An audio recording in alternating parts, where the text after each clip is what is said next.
आप सभी जानते हैं कि आजकल की भागती दौड़ती ज़िंदगी में एक बहुत ही खतरनाक बीमारी मैं कह सकता हूँ, इंसोम्निया यानी नींद ना आने की बीमारी लोगों को बहुत ज़्यादा बहुत हद तक हो गई है और बहुत ज़्यादा तेज़ी के साथ ये बढ़ रही है। नींद ना आने के बहुत सारे कारण हो सकते हैं। उनमें तो लाइफस्टाइल डिसऑर्डर सबसे ज़्यादा, मैं कहूँगा कि सबसे ज़्यादा रोल प्ले कर रहा है कि जिसके कारण लोगों को नींद ना आने की समस्याएं हो रही हैं। हम आप लोगों को कुछ ऐसी टेक्निक बताते हैं जिसके द्वारा आप अपनी इस समस्या से बच सकते हैं। हम हर बार आपको किसी न किसी बीमारी को लेकर के कुछ पॉइंट्स बताते हैं जो अपने शरीर में आप दबा करके उनको ठीक कर सकते हैं। कुछ बीमारियां इस तरह की होती है कि उन पर थोड़ा सा हम ध्यान दें तो निश्चित रूप से हम बिना मेडिसिन के उन बीमारियों से अपने आप को बचा सकते हैं। तो आज की जो प्रॉब्लम है वो है इंसोम्निया यानी नींद ना आना। नींद ना आने की समस्या के लिए आप क्या कर सकते हैं पहले वो जानेंगे। कुछ पॉइंट शरीर में आप कैसे दबा सकते हैं उनको जानेंगे, और क्या ना ही नहीं करना है उसके कारण भी आप अपनी इस बीमारी से बच सकते हैं। देखो, सबसे पहले आपको क्या करना है, जिन लोगों को नींद नहीं आती है उनको अपनी बॉडी में दबाना है ये वाला पॉइंट, बीच वाला पॉइंट, आपकी दोनों आंखों के बीच में ये वाला पॉइंट। इस प्रकार से इसको क्लॉकवाइज आराम से 1 मिनट तक आराम से इसको दबा सकते हैं। कोई साइड इफेक्ट नहीं है, हल्का हल्का प्रेशर इस पर ऊपर नीचे भी इसको दबा सकते हैं। इस प्रकार से इसको आपने दबाना है, बहुत रिलैक्सिंग। आराम से आंखें बंद करके आप इस पॉइंट को दबा सकते हैं और इस पर धीरे धीरे ऐसे इसको घुमा सकते हैं। ये पॉइंट आप दबाएंगे तो आपको माइंड को रिलैक्सेशन मिलेगा, माइंड रिलैक्स होगा। दूसरा जो पॉइंट है ये है आपके कान का बिल्कुल सर्कल, कान के आगे पीछे आप घुमाइए इसको। ये दोनों साइड है, दोनों कानों के पीछे आपको कैसे दबाना है, ये पॉइंट इस प्रकार से आप अपने कान के आगे से पीछे 3 से 4-5 राउंड आप आराम से घुमा के इसे दबा सकते हैं। देखिए इस प्रकार से आप इसको दबाएंगे और ऐसे चारों तरफ इस प्रकार से आप ये कान के पॉइंट दबाइए। इस प्रकार से यदि आप अपने कान के पॉइंट दबाएंगे तो ये आपके माइंड को एकदम रिलैक्स करेगा। हमारी बॉडी में कुछ एनर्जी पॉइंट्स होती हैं, यदि हम उनको दबाते हैं तो निश्चित रूप से हम लोगों को बहुत लाभ मिलते हैं। आप कई सारी थेरेपीज, अल्टरनेट थेरेपीज के बारे में जानते हैं जिनके द्वारा हम अपने रोगों को ठीक कर सकते हैं। 2 पॉइंट मैंने आपको बताया, first one this and second one is this. ये आपको दबाना है, दिन में 2 बार आप इसको आराम से दबा सकते हैं। तीसरा पॉइंट मैं आपको बताता हूँ, आपका अंगूठा, ये जो आपका अंगूठा है इसकी पूरी मालिश करिए, आराम से मसाज करिए, इसकी दबाइए इसको इस प्रकार से, पूरे अंगूठे को इस प्रकार से दबाइए। इस प्रकार से ये दबाना है आपको, इस तरह से इसकी पूरे की मालिश करनी है, मसाज करनी है आपको। आप इसको ऐसे भी रोल भी कर सकते हैं। और ये जो महत्वपूर्ण पॉइंट है जहाँ पे आपका नाखून समाप्त होता है, ये वाला जो पॉइंट है ये आपका माइंड है, सर है, सर में दर्द हो तब भी आप इसको दबा सकते हैं। और इस प्रकार से इसको प्रेशर डालना है, ऐसे इसको दबाइए इस प्रकार से, ऐसे इस प्रकार से आप इसको दबाते रहिएगा।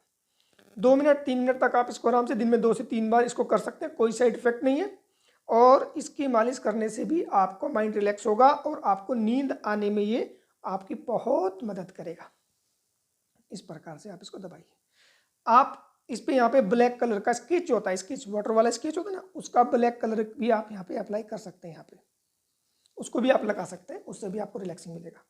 तो ये 3 पॉइंट मैंने आपको बताया कि आप अपनी इंसोम्निया की प्रॉब्लम को कैसे ठीक कर सकते हैं। और साथ ही साथ आपको क्या करना है, आजकल की इस भागती दौड़ती जिंदगी में हमारे पास एक इंस्ट्रूमेंट है जिसका नाम है मोबाइल। हम लोग देखते हैं अक्सर शाम को मोबाइल लेकर के अपने मोबाइल में लग जाते हैं, और ये इंसोम्निया की प्रॉब्लम को जन्म देने का एक बहुत ही बड़ा कारण है। हम कॉर्पोरेट में जाते हैं, लोगों से बातें करते हैं, उनको कुछ टेक्निक सिखाते हैं कैसे वो अपनी लाइफस्टाइल डिसऑर्डर को ठीक कर सकते हैं।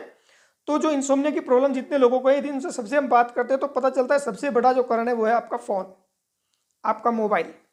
आप मोबाइल में लगे रहते हैं, आपको पता भी नहीं रहता है कि कब आपके 2-3-4 घंटे निकल गए, और बेड में पड़े पड़े आप उसको देखते रहते हैं, जिससे उसकी आपकी आंखों पर भी प्रभाव पड़ता है और ये आपको इंसोम्निया की प्रॉब्लम को आपकी बॉडी के अंदर जन्म दे देता है, जिसके कारण बहुत सारी स्ट्रेस और डिप्रेशन की प्रॉब्लम भी लोगों को होती है। तो इस मोबाइल को जब आप बेड पे जाएं तो ये आप मोबाइल को अलग रख दीजिएगा। दूसरा, कई बार लोगों को, कुछ लोग ऐसे भी हम लोगों को मिले जो दिन में खूब सोते हैं और फिर शिकायत करते हैं कि रात को हमें नींद नहीं आती है। जिन लोगों को ये प्रॉब्लम है, दिन में उनको नहीं सोना है, और सोने के लिए आप नैप ले सकते हैं, 10 मिनट का, 15 मिनट का।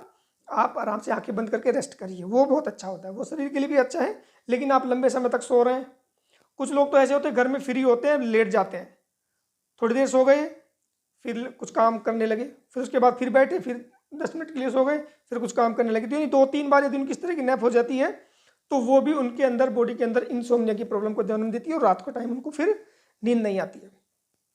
तो इन चीज़ों से हम लोगों को बचना है। मेडिटेशन आप लोगों को करना है, आंखें बंद करके अपने आज्ञा चक्र पर ध्यान लगाइए और ध्यान अपनी आती और जाती हुई श्वासों पर लगाइए। ये इनिशियल पॉइंट है, इनिशियल स्टेज होती है मेडिटेशन स्टार्ट करनी कैसे आप कर सकते हैं। सुबह शाम 2 टाइम आराम से आप बैठिए, आंखें बंद करके 10 से 15 मिनट आपको बैठना है। मोबाइल में तो हम लोग 1 से 2 घंटा आराम से निकालते थे, लेकिन आंखें बंद करके बैठने की यदि हम बात करते हैं 10 मिनट आप लोगों के पास नहीं होती है। आप आंखें बंद करके बैठिए, ध्यान आज्ञा चक्र पर लगाइए, आती हुई और जाती हुई श्वासों को देखना है।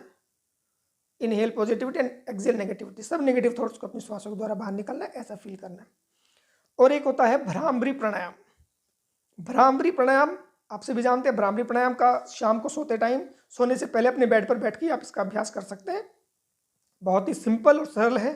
अपने दोनों कानों को अपने अंगूठों की हेल्प से बंद करना है, मध्यमिका और अनामिका उंगली को अपनी आंखों पर, तर्जनी उंगली को अपने मस्तक पर रखकर कन की उंगली को यहाँ पर अपनी नासिका के पास रखते हैं। गहरा लंबा श्वास अंदर भरते हैं और भौरे के गुंजन के समान आंखें बंद करके, मुंह को बंद करके भौरे के गुंजन के समान आवाज को निकालते हैं। एक बार देख लीजिए कैसे।